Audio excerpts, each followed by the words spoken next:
नमस्कार दोस्तों, सीटेट 2023 के लिए सीडीपी पार्ट के टॉपिक वाइज कंप्लीट सिलेबस को हम लोग देख रहे हैं, जिसमें से आज का हमारा महत्वपूर्ण टॉपिक है लॉरेंस कोहलबर्ग के नैतिक विकास का सिद्धांत। दोस्तों, अगर आप चैनल पर पहली बार विजिट कर रहे हैं तो इसको सब्सक्राइब करते हुए बेल आइकन को जरूर प्रेस कर लीजिएगा। साथ ही साथ अगर आप प्रीवियस ईयर सभी सब्जेक्ट्स के सभी शिफ्टों के कंप्लीट पेपर सोल्यूशन के साथ साथ सभी सब्जेक्ट्स के कंप्लीट पेडागोजी को डिटेल में पढ़ना चाहते हैं तो इस वीडियो के बाद इस वीडियो का डिस्क्रिप्शन जरूर चेक करिएगा। चलिए दोस्तों, आज के इस महत्वपूर्ण वीडियो को शुरू करते हैं। नैतिकता का सिद्धांत, जो कि लॉरेंस कोहलबर्ग के द्वारा दिया गया था, और ये कहाँ के रहने वाले थे? ये अमेरिका के मनोवैज्ञानिक थे। ठीक है, ये हो गया इनके बारे में इंट्रोडक्शन। अब बात करते हैं कि नैतिकता होती क्या है, क्योंकि हम लोग नैतिक विकास का सिद्धांत पढ़ रहे हैं, तो नैतिकता क्या होती है पहले इसके बारे में जान लेते हैं। तो देखिए, नैतिकता वह गुण होता है जिससे हम सही और गलत की पहचान करते हैं। बच्चा अपने सामाजिक परिवेश से ही नैतिकता और अनैतिकता को जानता है। यानी कि देखिए, बच्चा जब पहली बार परिवार में जन्म लेता है तो जन्म के समय उसमें कोई भी नैतिकता नहीं होती है। वो अपने माता को भी हाथ से मार देता है, पैर से मार देता है, पिता को भी मार देता है।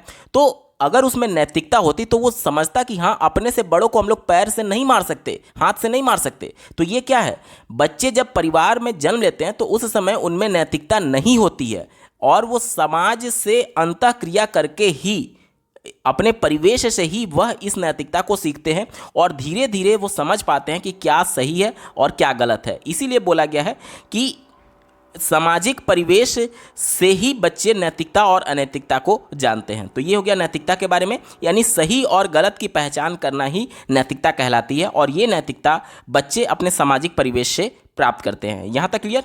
चलिए बढ़ते हैं अगले पॉइंट पर। अगला पॉइंट है लॉरेंस कोहलबर्ग का प्रयोग। देखिए, लॉरेंस कोहलबर्ग ने जो अपना सिद्धांत दिया है नैतिक विकास का सिद्धांत, उसके लिए उन्होंने कई प्रयोग किए, जिसमें से जो सबसे महत्वपूर्ण प्रयोग है वह उन्होंने 4 से लेकर के 16 साल के बच्चों को हिंज की एक कहानी सुनाई। किसकी? हिंज की।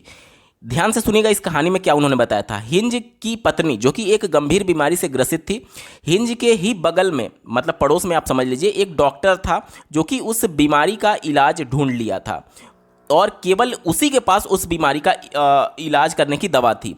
अब हिंज जब डॉक्टर के पास जाता है तो डॉक्टर उसको दवा देने से इनकार कर देता है, क्योंकि उसके पास पूरे फीस या फिर पूरी दवा की चार्जेज नहीं होते हैं। उसके बाद से जब डॉक्टर को लगता है कि इस दवा की बहुत ज़्यादा रिक्वायरमेंट है, तो वो जो दवा थी उसके रेट को और ज़्यादा बढ़ा देता है। इसके बाद से हिंज वैसे ही पैसे नहीं जुटा पा रहा था, और जब दवा का रेट और बढ़ गया तो वो और एक तरीके से असहाय हो गया, और अपनी पत्नी की जान बचाने के लिए उसने डॉक्टर के क्लिनिक में चोरी की और उस दवा को चुरा लिया। ये पूरा कहानी है। ये कहानी 4 से लेकर के 16 साल के बच्चों के बीच में लॉरेंस कोहलबर्ग ने सुनाया, और इस कहानी के बाद से उन्होंने बच्चे से पूछा कि क्या हिंज ने जो किया था, यानी चोरी किया था, क्या वो सही था? क्या डॉक्टर ने जो रेट बढ़ा दिया, क्या वो सही था? अब इसके आधार पर जो बच्चों ने उत्तर दिया, उन्हीं के उत्तर के आधार पर लॉरेंस कोहलबर्ग ने अपना सिद्धांत दिया, जिसे आज हम लोग नैतिक विकास का सिद्धांत के नाम से जानते हैं। ठीक है, चलिए बढ़ते हैं अगले टर्म की तरफ। अगला टर्म है नैतिक दुविधा, जिसे अंग्रेजी में मोरल डिलेमा कहते हैं। देखिए, सही और गलत के बारे में निर्णय ना ले पाने की स्थिति नैतिक दुविधा कहलाती है। जैसे कि देखिए, हिंज अगर चोरी करेगा तो पुलिस पकड़ लेगी, और अगर नहीं करेगा तो उसकी पत्नी की मृत्यु हो जाएगी। यहाँ पर देखिए, ये एक ऐसा सिचुएशन हो जाता है जिसमें कोई भी व्यक्ति विशेष फंस जाएगा कि मैं चोरी करूँ या ना करूँ, क्योंकि अगर मैं चोरी करता हूँ तो मुझे जेल हो जाएगी, और अगर चोरी नहीं करता हूँ तो मेरी पत्नी की मृत्यु हो जाएगी। यही दुविधा नैतिक दुविधा के नाम से जानी जाती है, यानी जिसमें व्यक्ति विशेष कोई भी निर्णय नहीं ले पाता, कोई भी निर्णय नहीं ले पाने की स्थिति को ही हम लोग क्या बोलते हैं? नैतिक दुविधा बोलते हैं, यानी कि मोरल डिलेमा बोलते हैं। ठीक है, चलिए बढ़ते हैं अगले टॉपिक की तरफ। आप स्क्रीन पर देख पा रहे होंगे, अगला टॉपिक है नैतिक तर्कणा। नैतिक तर्कणा यानी कि मोरल रीजनिंग। देखिए, ध्यान से समझिएगा, सही और गलत के बारे में निर्णय लेने में शामिल प्रक्रिया को नैतिक तर्कणा कहते हैं। यानी कि देखिए, दवा को चुराना है अथवा नहीं चुराना है। हिंज ने इस पूरे सिचुएशन में क्या डिसीजन लिया कि वो दवा को चुरा लेगा। उसने ये डिसीजन लिया कि वो दवा को चुरा लेगा, यानी कि सही और गलत के बारे में निर्णय लेने में शामिल प्रक्रिया, यानी कि चुराने से पहले वो बहुत इसके बारे में सोचा होगा कि मुझे जेल हो सकती है, मेरी पत्नी की मृत्यु हो सकती है, तो उसको सही जो लगा, यानी कि सही और गलत में जो वो निर्णय लेने के लिए जो वो चिंतन किया, जो प्रक्रियाएं उसके अंतर्गत शामिल थी, उसी प्रक्रिया को हम लोग नैतिक तर्कणा कहते हैं। ठीक है, सही और गलत में से किसी एक को चुनना जाता है नैतिक तर्कणा के अंतर्गत। ठीक है, जैसे कि हिंज ने क्या चुना था, चोरी करने को चुना था। यहां तक क्लियर हो गया। चलिए अब बात करते हैं नैतिक विकास के स्तर। देखिए बच्चों ने जो जवाब दिया उसके आधार पर जो लॉरेंस कोहलबर्ग थे, उन्होंने 3 लेवल में बांटा नैतिक विकास बच्चों में किस प्रकार से होता है, और प्रत्येक लेवल में 2-2 स्टेजेज उन्होंने बताए थे। तो टोटल अगर लेवल की संख्या पूछे लॉरेंस कोहलबर्ग के नैतिक विकास के सिद्धांत की, तो टोटल लेवल 3 होते हैं, और अगर स्टेजेस पूछे तो प्रत्येक लेवल में 2-2 स्टेज होते हैं, यानी कि कितने हो जाएंगे, 6 स्टेज और 3 लेवल। देखिए लॉरेंस कोहलबर्ग ने नैतिक विकास के सिद्धांत में कुल 3 स्तर बताए हैं और प्रत्येक स्तर में 2-2 अवस्थाएं बताई हैं। ठीक है, यहां तक क्लियर हो गया। चलिए बढ़ते हैं अगले पॉइंट की तरफ।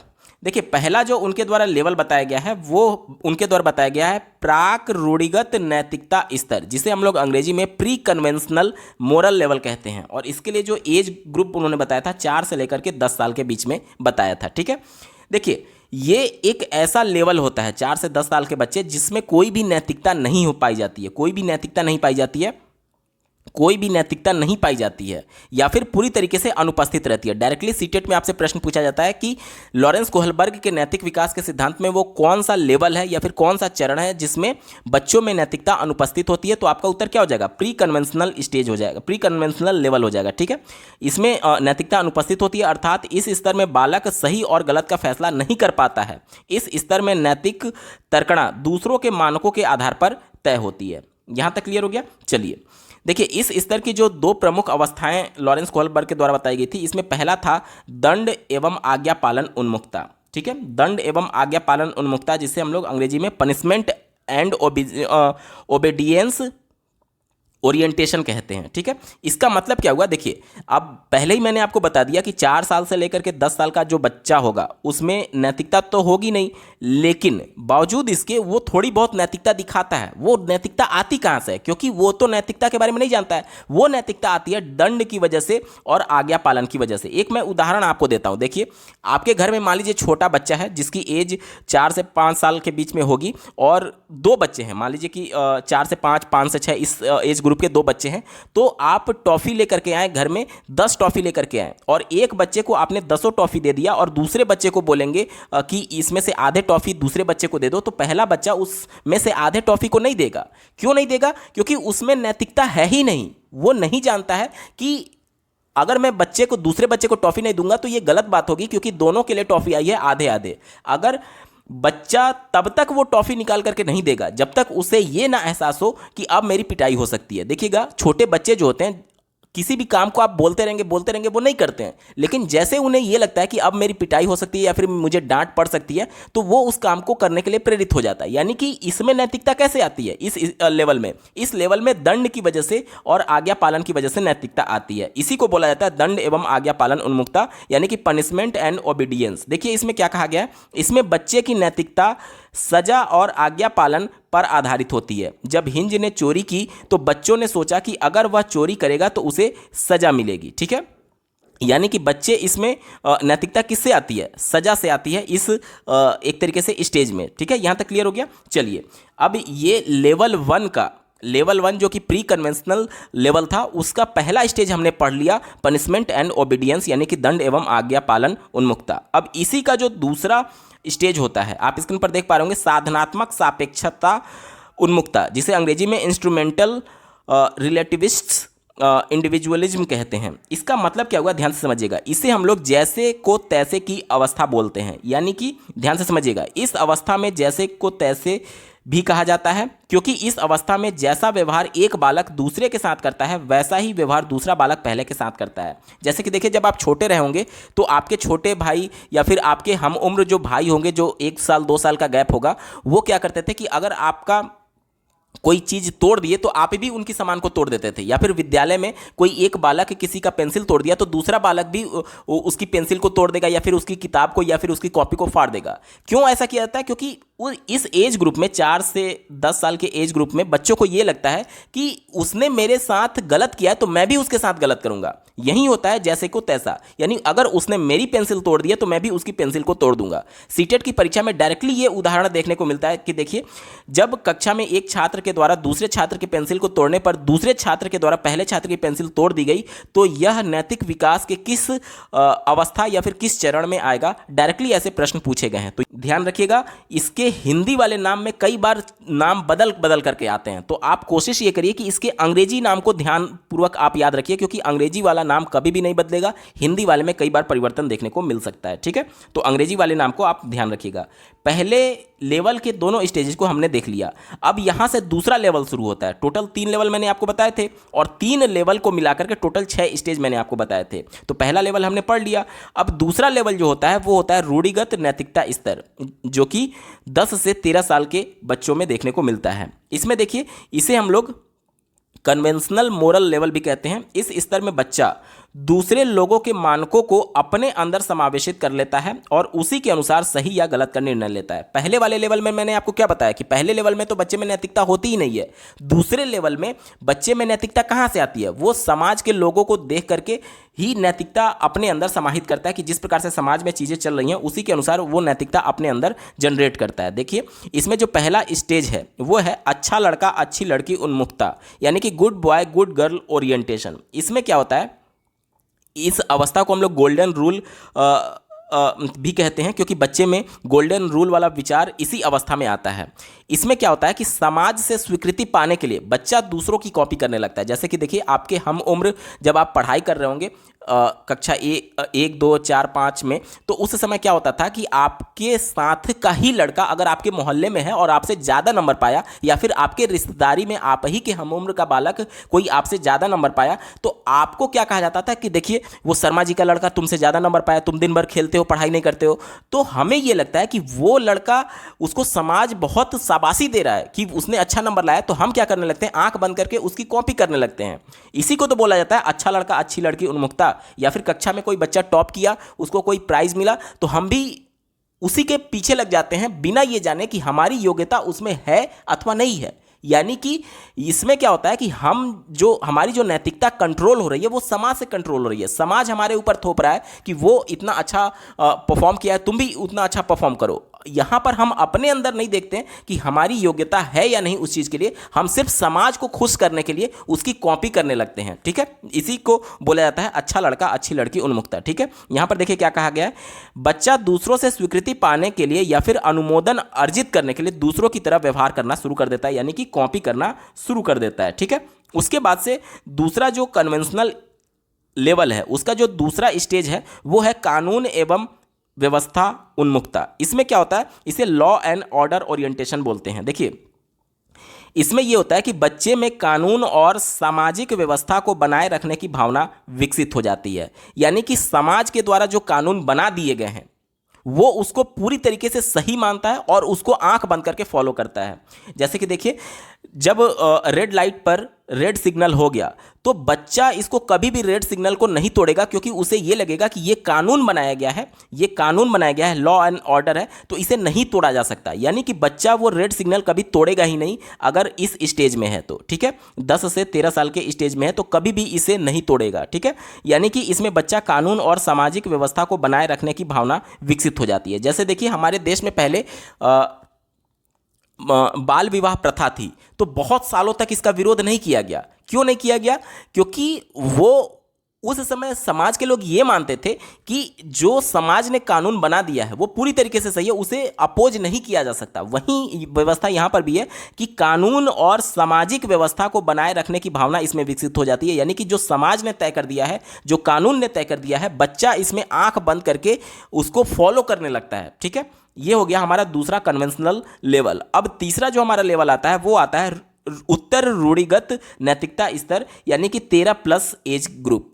इसे अंग्रेजी में पोस्ट कन्वेंशनल स्टेज कहते हैं। देखिए, इस पहले वाले लेवल में मैंने क्या बताया कि उसमें तो नैतिकता होती ही नहीं है। दूसरे वाले लेवल में क्या हुआ कि नैतिकता समाज के द्वारा आ रही है, यानी कि समाज को खुश करने के लिए कहीं ना कहीं हमारे अंदर नैतिकता, हम लोग समाज की कॉपी करने लगते हैं, या फिर जो समाज हमसे चाहता है हम उसी के अनुरूप व्यवहार करने लगते हैं, यानी नैतिकता को प्रदर्शित करते हैं। लेकिन उत्तर रूढ़िवादित यानी कि पोस्ट कन्वेंशनल में क्या होता है कि हमारे अंदर नैतिकता तो आ जाएगी, लेकिन हम समाज के हिसाब से नहीं चलेंगे, हम अपनी नैतिकता खुद तय करेंगे। देखिए क्या लिखा गया है, इस स्तर में बच्चे के द्वारा निर्णय खुद लिए जाते हैं, ना कि समाज के जरिए क्या सही है और क्या गलत है। यानी यहां पर नैतिकता समाज तय नहीं करेगा, नैतिकता हम तय करेंगे कि क्या सही है और क्या गलत है। जैसे कि देखिए, जब बाल विवाह का विरोध किया गया, यानी कि समाज तो उसे सही मानता था, लेकिन कोई ना कोई तो उसका विरोध किया, यानी कि समाज ने जो तय कर दिया वो सही है या नहीं ये जरूरी नहीं है। हम जो सही मानेंगे, हमारे हिसाब से जो नैतिकता होगी उसे हम सही मानेंगे, और समाज में अगर कुरीति है तो उसका विरोध करेंगे। इसका मतलब ये हुआ, ठीक है। यानी कि इसमें जो नैतिकता आएगी वो समाज से नहीं आएगी, समाज से कंट्रोल नहीं होगा, बल्कि हम अपने स्तर पर अपनी नैतिकता खुद तय करेंगे, ठीक है। ये होता है तीसरा लेवल। अब चलिए तीसरे लेवल के पहले स्टेज में चलते हैं, जिसका नाम है सामाजिक अनुबंधन उन्मुखता। सामाजिक अनुबंधन यानी कि सोशल कॉन्ट्रैक्ट ओरिएंटेशन। ध्यान से समझिएगा, इसमें किशोर यह मानते हैं कि नियम लोगों के भले के लिए है, नियम लोगों के भले के लिए है। अगर किसी नियम से किसी का नुकसान होता है तो ऐसे नियम को तोड़ देना चाहिए। उदाहरण के लिए, रेड लाइट पर कोई दुर्घटना हो गई है तो किसी को गंभीर रूप से चोट लगी है तो रेड लाइट तोड़कर उसकी जान बचाना ही नैतिकता होगी। देखिए, अगर दूसरे वाले लेवल में होता जिसमें कानून व्यवस्था वाला मैंने आपको बताया था, तो वहां पर बच्चा अगर रेड लाइट पर एक्सीडेंट होते हुए भी देख रहा है तो वो रेड लाइट नहीं तोड़ेगा। उसे ये लगता है कि कानून जो बना दिया गया है कि रेड लाइट नहीं तोड़ा जा सकता, उसे ये लगता है कि वो तोड़ा ही नहीं जा सकता है किसी भी कंडीशन में, तो वो भले ही एक्सीडेंट रोड पर क्यों ना हो जाए वो रेड लाइट को नहीं तोड़ेगा। लेकिन इस अवस्था में आकर के जब हम लोग बात करते हैं तीसरे लेवल के पहले स्टेज में, ठीक है, तीसरे लेवल के पहले स्टेज में जब हम लोग सोशल कॉन्ट्रैक्ट ओरिएंटेशन वाले में आते हैं, तो इसमें बच्चे को ये लगता है कि नहीं, अगर रेड लाइट पर कोई एक्सीडेंट हो गया है तो रेड लाइट होते हुए भी हम पहले उस व्यक्ति विशेष की जान बचाएंगे। ये ज़्यादा इंपॉर्टेंट है, क्योंकि हम कानून जो नियम है, अगर उससे किसी का नुकसान हो रहा है तो निश्चित तौर पर इस नियम को तोड़ देना चाहिए। यहां पर बच्चे में नैतिकता कैसे आ रही है? समाज या फिर कानून तो ये कहता है कि जो वहां पर रेड लाइट था उसे नहीं तोड़ना चाहिए, समाज और कानून कहता है कि रेड लाइट सिग्नल नहीं तोड़ना चाहिए, लेकिन नैतिकता बच्चे के अंदर खुद से आ रही है कि नहीं, नियम से ज्यादा जरूरी यह है कि जो वहां पर एक्सीडेंट हुआ है उस व्यक्ति विशेष का, पहले उसकी जान बचाना यहां पर नैतिकता होगी, ठीक है। तो यहां पर बच्चे में नैतिकता कैसे आ रही है? अपने स्तर से आ रही है, ना कि नियम और कानून के हिसाब से आ रही है। यानी बच्चा अपनी नैतिकता खुद तय करता है इस सोशल कॉन्ट्रैक्ट ओरिएंटेशन वाले में, ठीक है। और साथ ही साथ यहां पर देखिए सोशल कॉन्ट्रैक्ट की बात की गई है, यानी कि सामाजिक अनुबंधन, यानी कि हम लोग आज सामाजिक प्राणी के तौर पर है, यानी कि बिना एक दूसरे की हेल्प किए हुए हम लोग आगे बढ़ ही नहीं सकते। आज हो सकता है कि दूसरे बंदे का रोड पे एक्सीडेंट हुआ हो सकता है कि कल को मेरी एक्सीडेंट हो जाए, तो जब मैं आज हेल्प करूंगा तभी तो समाज मेरी दूसरे दिन हेल्प करेगा। इसी को बोलते हैं सोशल कॉन्ट्रैक्ट, यानी कि हम एक दूसरे से जुड़े हुए हैं, एसोसिएटेड हैं, एक दूसरे के बिना हमारा काम नहीं चल सकता। यानी कि हम दूसरे का भला करेंगे तभी दूसरा बंदा हमारा ही भला करेगा। यह होता है सोशल कॉन्ट्रैक्ट, ठीक है। यहां तक क्लियर हो गया? चलिए, अब तीसरे लेवल में जो अंतिम स्टेज होता है, यानी कि दूसरा स्टेज, वो होता है सार्वभौमिक नैतिक सिद्धांत उन्मुखता। इसमें क्या होता है? देखिए, इसमें किशोर दूसरों के विचारों से नहीं बल्कि अपने खुद के मानकों के अनुसार व्यवहार करता है। इसमें किशोर दूसरों के फायदे के लिए अपने जान तक देने को तैयार हो जाता है। देखिए, यही इसके जस्ट पहले वाले में मैंने आपको क्या बताया, सोशल कॉन्ट्रैक्ट में क्या होता था, हमारे अंदर कम से कम ये लालच है कि भले आज वो दूसरे बंदे का एक्सीडेंट हुआ है, हो सकता है कल को मेरे साथ या फिर परिवार के किसी सदस्य के साथ हो सकती है, तो समाज हमारी हेल्प करेगा। इस लालच से हम उस बंदे की हेल्प करने जा रहे थे। लेकिन यहां पर जो सार्वभौमिक नैतिक सिद्धांत उन्मुखता होता है, यहां पर कोई लालच होता ही नहीं है। यहां पर अगर किसी दूसरे बंदे की जान बचाने के लिए अगर मुझे खुद भी अपनी जान देनी पड़े तो मैं इसके लिए भी तैयार हूं। यहां पर देखिए क्या बोला गया है, यहां पर यह बोला गया है कि इसमें किशोर दूसरों के फायदे के लिए अपनी जान देने के लिए भी तैयार रहता है। यानी कि इसमें कोई लालच नहीं होता है, बल्कि सार्वभौमिक एक तरीके से दूसरे की भलाई के लिए यहां पर सोचा जाता है, यूनिवर्सल एथिकल प्रिंसिपल ओरिएंटेशन में, ठीक है। यहां तक क्लियर हो गया? चलिए, इसके बाद से देखिए कुछ महत्वपूर्ण पॉइंट्स हैं जिसकी वजह से लॉरेंस कोहलबर्ग का आलोचना भी किया जाता है। इनके आलोचनाकर्ताओं में सबसे बड़ा जो नाम है वो है कैरोल गिलिगन का। आपके सीटेट के पेपर में कई बार इनके नाम से डायरेक्टली प्रश्न पूछे गए हैं। इन्होंने किस बात पर लॉरेंस कोहलबर्ग की आलोचना की है, तो थोड़ा सा आप समझ लीजिए। देखिए, लॉरेंस कोहलबर्ग ने जिन बच्चों पर प्रयोग किया था, जिनको कहानी सुनाया, उसमें सिर्फ मेल कैंडिडेट थे, यानी सिर्फ बालक थे, लड़के थे, लड़कियां नहीं थी। तो इनका यही कहना है कि इनका जो प्रयोग है वो कहीं ना कहीं जेंडर बायस की तरफ इशारा कर रहा है, यानी कि ये कहीं ना कहीं जेंडर पक्षपात की बात कर रहे हैं, क्योंकि इन्होंने महिलाओं पर कोई भी प्रयोग नहीं किया। तो जो इनके द्वारा नैतिक विकास का सिद्धांत दिया गया तो वो महिलाओं पर लागू होगा या नहीं, इस पर उन्होंने एक तरीके से इस बात को लेकर के लॉरेंस कोहलबर्ग का आलोचना किया था कि इनके प्रयोग में महिलाएं शामिल नहीं थीं। ठीक है, इन्होंने महिलाओं को नज़रअंदाज किया था, ये इनके द्वारा आलोचना की जाती है। इसके बाद से दूसरा इनके द्वारा कैरोल गिल्लिगन के द्वारा ये कहा गया कि पुरुष की जो नैतिकता का आधार होता है वो न्याय होता है, और स्त्रियों की नैतिकता का आधार क्या होता है? देखभाल होता है। देखिए, यहाँ पर थोड़ा सा आप इसको और डीपली समझ लीजिए, ये ऐसा उन्होंने क्यों कहा है। देखिए, अगर माता पिता आप देखेंगे तो पिता जो होता है वो थोड़ा सा न्याय प्रिय होता है, वो क्या करता है कि बहुत स्ट्रिक्ट होता है नियमों को लेकर के। लेकिन माता क्या होती है, वो थोड़ा सा उनमें ममता होती है, और भले ही बच्चा गलती क्यों ना किया हो, उनके अंदर ममता दुलार वाली भावना होती है, यानी कि देखभाल वाली भावना होती है। अगर बच्चे ने पापा के जेब से 1 रुपया 2 रुपया कुछ भी चुरा लिया, तो वहां पर न्याय तो ये कहता है कि ये चोरी है, चाहे 1 रुपया का हो चाहे 10 लाख का हो। आज बच्चा 1 रुपया चुरा रहा है, कल को जाकर के 10 लाख चुराएगा भविष्य में जाकर के। तो यहां पर जो उसके पिता होंगे, यानी जो पुरुष जाति है, वो न्याय को आधार मानते हुए उनमें नैतिकता होती है, यानी कि वो बच्चे की पिटाई कर देंगे या फिर किसी भी प्रकार से उसको सुधारने की कोशिश करेंगे। अब जब उनकी माता, बच्चे की माता देखेंगे कि बच्चे की पिटाई हो रही है, तो भले ही बच्चे ने गलत काम क्यों ना किया हो, भले ही चोरी क्यों ना किया था, लेकिन उनके अंदर देखभाल के आधार पर नैतिकता आती है, तो वो बच्चे को बचाने जरूर जाएंगी। आप लोग इस प्रकार के मामले घरों में भी देखते होंगे कि पिता जो होता है वो थोड़ा सा स्ट्रिक्ट होता है नियम कानून को लेकर के, लेकिन माता जो होती है वो थोड़ा सा उनमें ममता होती है, और इसकी वजह से बच्चा अगर गलती भी करता है तो भी माता जो होती है उनको नजरअंदाज कर देती हैं। ठीक है, तो ये कहना था कैरोल गिल्लिगन का कि जो नैतिकता का आधार पुरुषों में होता है वो न्याय होता है और महिलाओं में देखभाल होता है। ये डायरेक्टली प्रश्न आपके सीटेट की परीक्षाओं में पूछे गए हैं। जो भी मैं पॉइंट बता रहा हूं सभी पॉइंट बहुत महत्वपूर्ण है। इसके बाद से अंतिम जो इनका आलोचना किया गया था, देखिए, लॉरेंस कोहलबर्ग ने पुरुष और महिलाओं की नैतिक तर्कणा, जो मैंने आपको बताया था, नैतिक तर्कणा यानी कि कोई डिसीजन तक पहुंचने से पहले जो थिंकिंग बच्चा कर रहा था उसमें संस्कृति के विभिन्नताओं को महत्व नहीं दिया गया। यहां पर लॉरेंस कोहलबर्ग ने संस्कृति के विभिन्नता का कोई भी महत्व नहीं दिया कि इसका कोई इफेक्ट पड़ेगा भी अथवा नहीं पड़ेगा। जबकि हम लोग देखते हैं कि हमारे सोचने समझने की जो शक्ति होती है, या फिर जो भी जिस प्रकार से हम लोग सोच रहे होते हैं, उसका डायरेक्टली हमारे परिवेश, हमारे संस्कृति का प्रभाव पड़ता है। जबकि लॉरेंस कोहलबर्ग ने ये संस्कृति वर्ड को ही इग्नोर कर दिया है, इसलिए इनकी इस बात के लिए भी आलोचना की जाती है। दोस्तों, ये पूरा हो गया आपका लॉरेंस कोहलबर्ग के नैतिक विकास का सिद्धांत। अब चलिए प्रीवियस ईयर में इससे संबंधित किस प्रकार के प्रश्न पूछे गए हैं एक एक करके देख लेते हैं। पहला प्रश्न आप अपने स्क्रीन पर देख पा रहे होंगे, निम्न में से कौन सा अभिलक्षण कोहलबर्ग के नैतिक विकास मॉडल में सम्मिलित है? ध्यान से समझिएगा, जो भी मैंने आपको अभी तक थियरी बताई उसी के बेस पर आपको उत्तर देना होगा। ठीक है, चौथे विकल्प से शुरुआत कर लेते हैं। नैतिक विकास मुख्यतः सांस्कृतिक मूल्यों पर निर्भर करता है। देखिए, लॉरेंस कोहलबर्ग ने सांस्कृतिक मूल्यों को पूरी तरीके से इग्नोर कर दिया था। मैंने आपको लास्ट वाला जो पॉइंट आलोचना वाला बताया था उसमें क्या बताया था कि इन्होंने जो परिवेश है या फिर संस्कृति की विभिन्नताओं को इग्नोर कर दिया था, और ये कह रहा है कि निर्भर होता है, तो ये तो बिल्कुल गलत हो गया, हमारा उत्तर नहीं होगा। तीसरा देखिए, नैतिक विकास एक क्रमिक प्रक्रिया नहीं है, यह संपूर्ण रूप से वातावरणीय कारकों पर निर्भर करती है। देखिए, मैं आपको कई बार बता चुका हूं, पूर्ण रूप से, संपूर्ण रूप से, केवल एकमात्र, एक ही, पूर्ण, ये सभी जितने भी वर्ड्स होते हैं वो पूरे विकल्प को निगेटिव कर देते हैं। अगर प्रश्न आपका पॉजिटिव सेंस में पूछा गया है तो ये कभी भी हमारा उत्तर नहीं होगा। दूसरा देखिए, नैतिक चिंतन के विकास में निरंतरता होती है, और पहला विकल्प देखिए, नैतिक विकास के चरणों का स्वरूप सार्वभौमिक होता है। ये सबसे ज़्यादा एप्रोप्रिएट है। क्यों?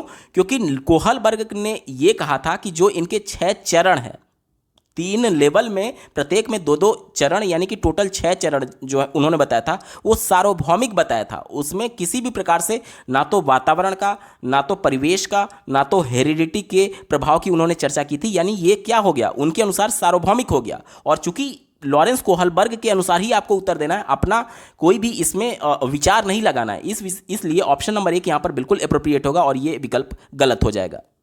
अगला प्रश्न पूछा गया था, लॉरेंस कोहलबर्ग के सिद्धांत के अनुसार किस चरण पर नैतिक चिंतन शुरुआती सामाजिक परिप्रेक्ष्य पर आधारित होता है? मैंने आपको क्या बताया था, पूर्व पारंपरिक में क्या बताया था कि इसमें नैतिकता तो होती ही नहीं है, तो ये तो गलत ही हो गया। इसके बाद से उत्तर पारंपरिक चरण में क्या होता है, बच्चा अपने स्तर पर नैतिकता तय करता है, ना कि समाज के द्वारा, तो ये भी गलत हो गया। दूरस्थ पारंपरिक चरण मैंने आपको कोई बताया ही नहीं, तो ये तो बिल्कुल ही गलत है। एक ही विकल्प बचा, पारंपरिक चरण यानी कि कन्वेंशनल लेवल। कन्वेंशनल लेवल में क्या होता था, समाज के द्वारा जो एक तरीके से तय किया गया है उसी के हिसाब से बच्चे में नैतिकता आती थी। जैसे कि आप याद करिए, कन्वेंशनल लेवल में दो स्टेज मैंने क्या बताया था, अच्छा लड़का अच्छी लड़की। तो हम लोग जो अच्छे लड़के थे जिनको समाज कहीं ना कहीं उनकी तारीफ कर रहा था, तो हम उसी तारीफ को पाने के लिए ही तो कहीं ना कहीं उस दूसरे लड़के की, अच्छे लड़के की कॉपी कर रहे थे। यानी कि हमारा जो नैतिकता जनरेट हो रहा है कि हमें भी पढ़ाई करनी चाहिए, कैसे हो रहा है, समाज ने जिसकी तारीफ की उसकी वजह से हम उसको कॉपी कर रहे हैं, यानी कि समाज के द्वारा ही हमारे अंदर नैतिकता आ रही है। तो ये पारंपरिक चरण में होता है। ऑप्शन नंबर 2 यहां पर बिल्कुल एप्रोप्रिएट आंसर हो जाएगा। इसके अलावा इसमें जो दूसरा स्टेज था वो न्याय, लॉ एंड ऑर्डर वाला था। तो इसमें भी क्या होता है कि समाज के द्वारा या फिर कानून बना करके जो कानून बना दिया गया है उसको कहीं ना कहीं बच्चा फॉलो करता है। बच्चे के अंदर यह था कि उसे तोड़ा नहीं जा सकता, जो समाज ने बना दिया है, जो कानून बन गया है वो पूरी तरीके से सही है और ये फॉलो करना ही चाहिए। ये किस में होता है, ये पारंपरिक चरण में होता है। तो ऑप्शन नंबर 2 इसका बिल्कुल एप्रोप्रिएट आंसर है। अगला प्रश्न पूछा गया था, कोहलबर्ग के भौतिक विकास सिद्धांत, यहां पर ये मिसप्रिंट है, भौतिक विकास नहीं बल्कि नैतिक विकास सिद्धांत में दूसरा स्तर कौन सा था, कन्वेंशनल था। कन्वेंशनल यानी कि पारंपरिक या फिर रूढ़िगत, ठीक है।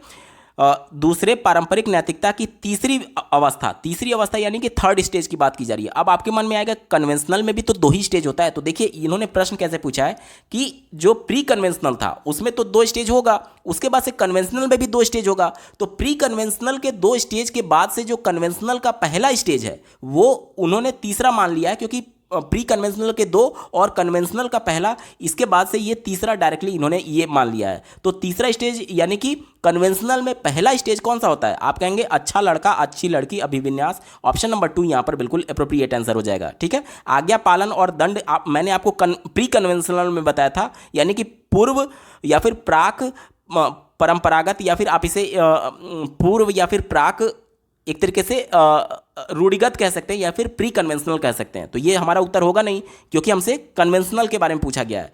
कानून और आदेश अनुपालन, तो ये कौन सा होता है, ये चौथा स्तर है, यानी कि कन्वेंशनल का ये दूसरा स्तर है, और अगर ऊपर से देखें तो ये चौथा आएगा। तो ये तो चौथा था ये वाला, तो ये भी हमारा उत्तर नहीं होगा। सामाजिक समझौते और व्यक्तिगत आधार अभिविन्यास, तो सामाजिक समझौता सोशल कॉन्ट्रैक्ट मैंने आपको किस में बताया था, पोस्ट कन्वेंशनल में बताया था, और पोस्ट कन्वेंशनल में ये पहला यानी कि ये 5वां हो जाएगा। तो ये भी हमारा उत्तर नहीं होगा, क्योंकि प्रश्न में हमसे तीसरे की बात की गई थी। तीसरा स्तर यही होता है, अच्छा लड़का अच्छी लड़की अभिविन्यास। अगला प्रश्न पूछा गया था, हाइंस को ही हिंज, जो मैंने आपको हिंज की कहानी सुनाई थी उसी को कई जगह पर हाइंस लिखा रहता है, हाइंज भी लिखा रहता है, हिंज भी लिखा रहता है, तो आप कंफ्यूज मत होइएगा, ठीक है। हिंज की दुविधा पर बच्चों की प्रतिक्रिया के आधार पर लॉरेंस कोहलबर्ग ने किस विकास की विभिन्न अवस्थाओं का प्रतिपादन किया, तो नैतिक विकास का प्रतिपादन किया था। ऑप्शन नंबर 1 बिल्कुल एप्रोप्रिएट आंसर है। अगला प्रश्न पूछा गया था, फातिमा तर्क करती है कि आपको ईमानदार होना चाहिए क्योंकि इससे आपके माता पिता आप पर गर्व करेंगे। फातिमा कोहलबर्ग के नैतिक चिंतन के किस चरण में? देखिए, माता पिता क्या हैं, समाज के पार्ट हैं, और सामाजिक अनुमोदन पाने के लिए जो कार्य किया जाता है उसमें वो किस स्टेज में आता है, वो आता है अच्छा लड़का अच्छी लड़की, यानी कि समाज हमारी तारीफ करे, हम पर गर्व करे, इसलिए हम अपनी नैतिकता तय करते हैं। तो ये अच्छा लड़का अच्छी लड़की में आएगा, ठीक है। दिए गए विकल्प में देखिए ऑप्शन नंबर 3 अच्छा लड़का अच्छी लड़की अभिविन्यास, ऑप्शन नंबर 3 एप्रोप्रिएट आंसर हो जाएगा। अगला प्रश्न पूछा गया था, which of the following is a sub stage in Kohlberg conventional stage of moral development. Conventional stage यानी कि कौन सा हो गया, आपका दूसरा लेवल हो गया। कन्वेंशनल यानी कि पारंपरिक या फिर रूढ़िगत, इसके अंतर्गत कौन सा आएगा, तो इसमें क्या होता है, पारंपरिक अवस्था में क्या होता है, सोशल कॉन्ट्रैक्ट, यानी समाज के द्वारा जो एक तरीके से कानून व्यवस्था है या फिर समाज से अनुमोदन पाने के लिए जो कंट्रोल हो रहा था नैतिकता का, वो समाज से हो रहा था। ठीक है, इसी को ध्यान में रख करके उत्तर ढूंढेंगे। पहला दिया गया इंस्ट्रूमेंटल पर्पज एंड एक्सचेंज, तो ये आपका पहले वाले लेवल में होता था। याद करिए, जैसे को तैसा, उसने मेरी पेंसिल तोड़ी तो मैं भी उसकी पेंसिल को तोड़ दूंगा। तो ठीक है, तो ये पहले वाले में होता था, प्री कन्वेंशनल में होता था, जबकि प्रश्न हमसे कन्वेंशनल के बारे में पूछा गया, तो ये गलत हो गया। दूसरा देखिए यूनिवर्सल एथिकल प्रिंसिपल, तो ये पोस्ट कन्वेंशनल में अंतिम स्टेज था, जबकि प्रश्न हमसे कन्वेंशनल के बारे में पूछा गया, तो ये भी नहीं होगा। इसके बाद देखिए morality of contract right and law, तो देखिए मोरालिटी ऑफ कॉन्ट्रैक्ट मैंने आपको सोशल कॉन्ट्रैक्ट किस में बताया था? सोशल कॉन्ट्रैक्ट मैंने आपको बताया था पोस्ट कन्वेंशनल में, पहला स्टेज था पोस्ट कन्वेंशनल में। ठीक है, लॉ तो यहाँ था, कन्वेंशनल में लॉ तो था, लॉ एंड ऑर्डर था, लेकिन यहां पर मोरालिटी ऑफ कॉन्ट्रैक्ट नहीं था, तो ये हमारा उत्तर नहीं होगा। ठीक है, एक ही विकल्प बचा सोशल कंसर्न एंड कंसाइन, ये बिल्कुल अप्रोप्रिएट है। क्यों? क्योंकि कन्वेंशनल स्टेज में जो नैतिकता होती है वो समाज के द्वारा कंट्रोल की जाती है, इसी को बोला गया सोशल कंसर्न। ठीक है, ऑप्शन नंबर 4 यहां पर बिल्कुल अप्रोप्रिएट है, यही इसका सटीक जवाब हो जाएगा। अगला प्रश्न पूछा गया था, अनीता ने रश्मि का कलम ले लिया और प्रतिशोध में रश्मि ने अनीता का भोजन खा लिया। पूजा यह सब देख रही थी, किंतु उसने अध्यापिका को सूचित नहीं किया क्योंकि दोनों ने एक दूसरे से बदला ले लिया था। लॉरेंस कोहलबर्ग के अनुसार पूजा नैतिक विकास की किस अवस्था पर है?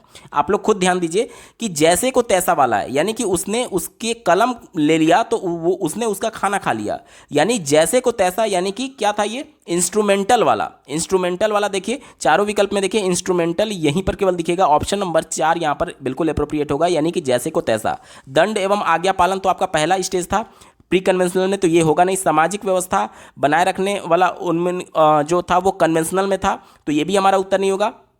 इसके बाद से अच्छा लड़की अच्छा लड़का, ये भी आपका कन्वेंशनल में था, तो ये भी उत्तर नहीं होगा। जैसे को तैसा वाला ऑप्शन नंबर 4 में दिया गया है, ऑप्शन नंबर 4 बिल्कुल अप्रोप्रिएट आंसर है।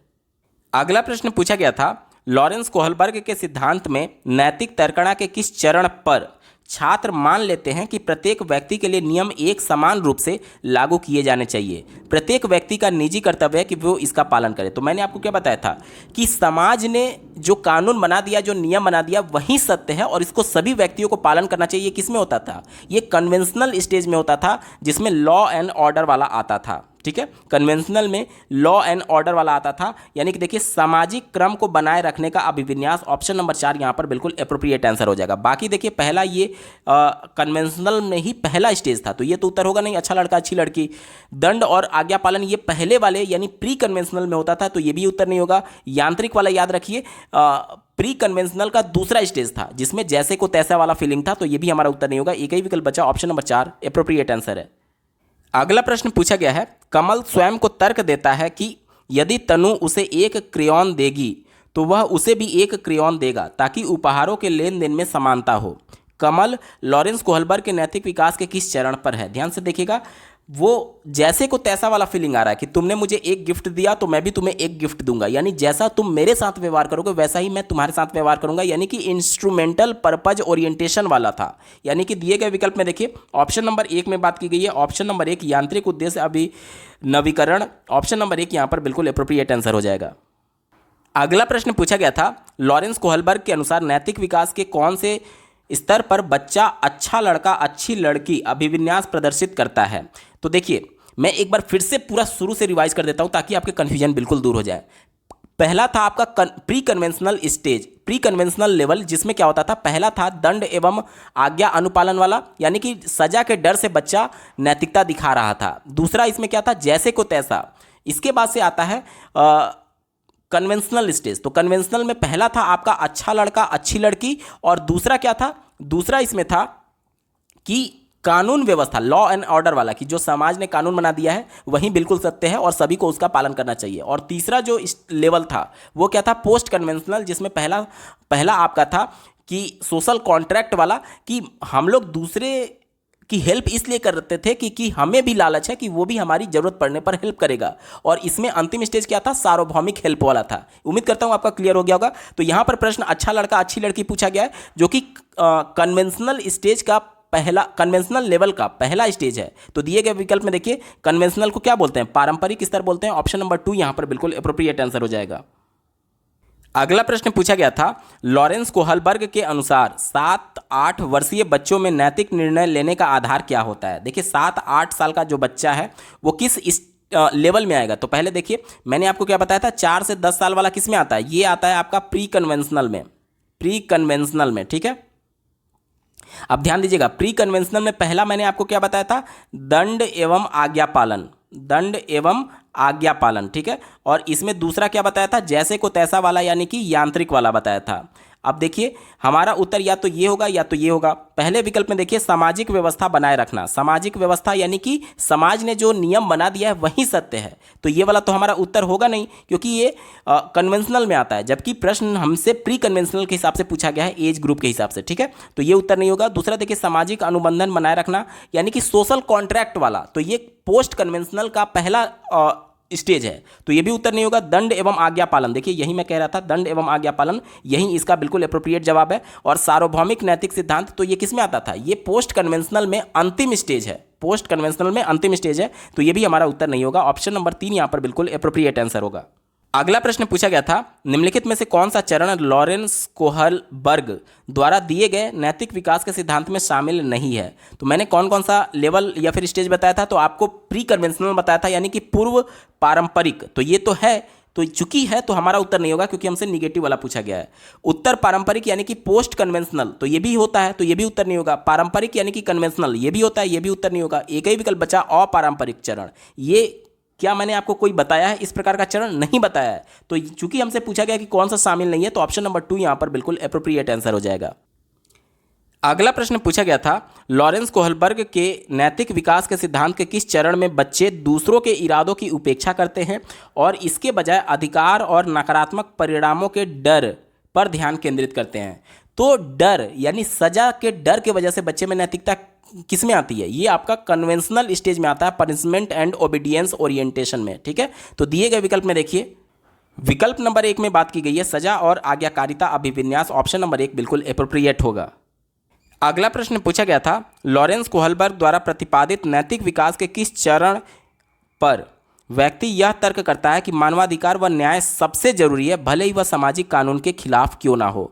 सामाजिक कानून के खिलाफ क्यों ना हो, यानी कि दूसरा वाला जो लेवल था जिसमें कन्वेंशनल लेवल, इसमें समाज के द्वारा ही बच्चे में नैतिकता आती थी, लेकिन यहाँ पर सामाजिक कानून के खिलाफ बोला जा रहा है, यानी कि ये किस में चला जाएगा, ये तीसरे लेवल में चला जाएगा, यानी पोस्ट कन्वेंशनल लेवल में चला जाएगा। अब पोस्ट कन्वेंशनल लेवल में 2 जो स्टेज है उसी में से कोई एक हमारा उत्तर होगा। चलिए विकल्पों में चलते हैं।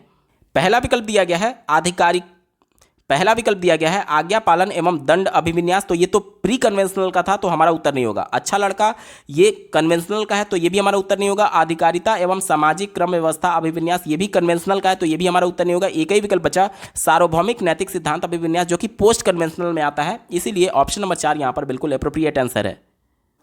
अगला प्रश्न पूछा गया था, कोहलबर्ग के किस चरण में व्यक्ति तर्क करते हैं कि सही कार्यवाही विवेक के चुने हुए नैतिक सिद्धांतों द्वारा परिभाषित होती है।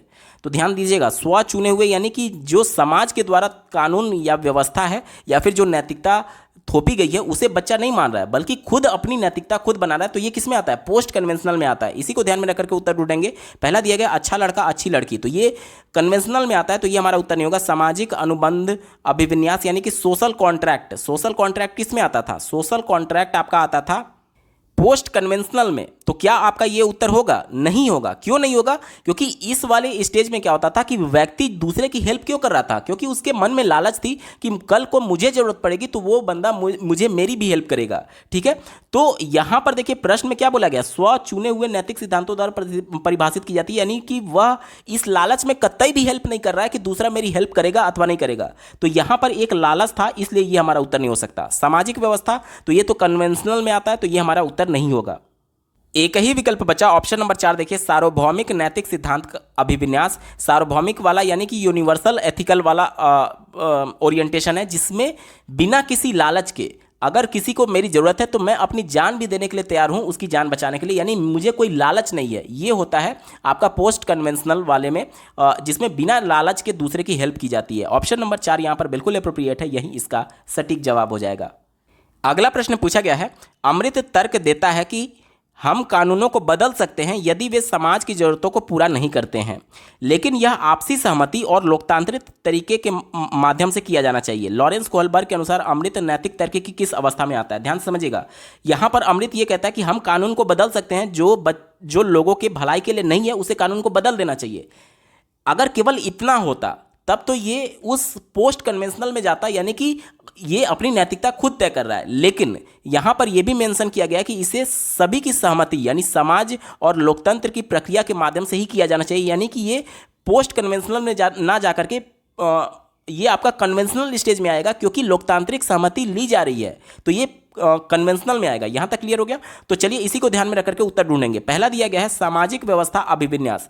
सामाजिक व्यवस्था अभिविन्यास में क्या होता था कि जो नियम है, जो कानून है, उसको बदला ही नहीं जा सकता, ये मानता है बच्चा। तो ये तो हमारा उत्तर होगा नहीं, क्योंकि इसको बदलने की बात की जा रही है प्रश्न के हिसाब से, तो ये गलत हो गया। सार्वभौमिक में क्या होता था? सार्वभौमिक में समाज के या फिर लोकतांत्रिक मूल्यों का वहां पर कोई मतलब ही नहीं था, क्योंकि बच्चा अपनी नैतिकता खुद तय कर रहा था। लेकिन प्रश्न में क्या दिया गया? प्रश्न में लोकतांत्रिक प्रक्रिया के माध्यम से कानून को बदलने की बात की जा रही है, तो यह भी हमारा उत्तर नहीं होगा, क्योंकि इसमें पोस्ट कन्वेंशनल के अंतर्गत ये आएगा, और पोस्ट कन्वेंशनल में समाज का कोई भी एक तरीके से महत्व नहीं था, वहां पर व्यक्ति अपना खुद का नैतिकता प्रदर्शित कर रहा था। ठीक है, तो ये गलत हो गया। इसके बाद से देखिए अच्छा लड़का अच्छी लड़की अभिविन्यास, तो ये तो आपका कन्वेंशनल में ही आएगा, लेकिन ये हमारा उत्तर नहीं होगा, क्योंकि हमसे कानून वाली बात बोली गई है। तो कानून वाली बात किस में आएगी? सामाजिक अनुबंध अभिविन्यास में आएगी। ऑप्शन नंबर 2 यहां पर बिल्कुल एप्रोप्रिएट आंसर हो जाएगा। याद करिए पोस्ट कन्वेंशनल में जो पहला स्टेज मैंने आपको बताया था सोशल कॉन्ट्रैक्ट वाला, वही वाला तो है, क्योंकि सोशल कॉन्ट्रैक्ट में क्या होता था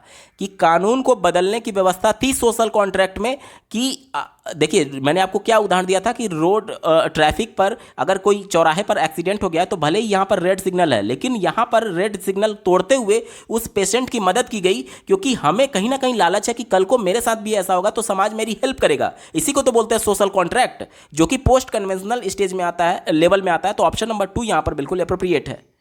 अगला प्रश्न पूछा गया था लॉरेंस कोहलबर्ग द्वारा प्रतिपादित नैतिक विकास के किस स्तर पर व्यक्ति यह तर्क देते हैं कि केवल समाज ही तय कर सकता है कि क्या सही है और क्या नहीं? तो मैंने आपको क्या बताया, समाज किस में होता था? वो कन्वेंशनल में होता था। कन्वेंशनल में पहला आपका अच्छा लड़की और अच्छा लड़का अच्छी लड़की वाला था, लेकिन यहाँ पर नियम कानून की बात नहीं की गई थी। तो अच्छा लड़का अच्छा लड़की कन्वेंशनल में होने के बावजूद भी आपका गलत हो जाएगा।